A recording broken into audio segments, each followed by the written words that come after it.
Every day before going out, he would wrap hundreds of phones tightly around his body with plastic wrap, then put on a coat to cover them. On top of that, he also packed his surfboard full of phones. But even with hundreds of pounds weighing down on his body, Jimmy still brought along an inconspicuous box of cookies because it would help him get through the checkpoint. Since it was his first time smuggling, Jimmy was very nervous. The border officer immediately noticed something was off and demanded to inspect the things in the vehicle. Just as he was about to be caught, Jimmy quickly opened the cookie box and said everything in the car was cookies. He then handed the officer a cigarette case filled with cash. Having taken the bribe, the officer let Jimmy pass without any further trouble.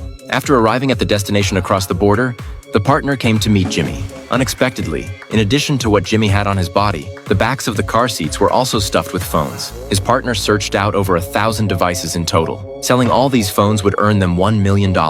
However, what his partner cared about most was that box of cookies, because its value far exceeded $1 million. The partner skillfully scraped the chocolate out of the sandwich cookies, then dissolved it in hot water. Hidden inside were actually countless priceless gold beads. This was Jimmy's first time transporting something as precious as gold. Normally, he mainly delivered everyday supplies to drug traffickers deep in the mountains. Due to government military crackdowns, the traffickers growing poppies in the mountains had no way to leave. So even if they had plenty of cash, they had no way to spend it. That's how people like Jimmy came to exist, delivering supplies for them. But the prices were extremely steep.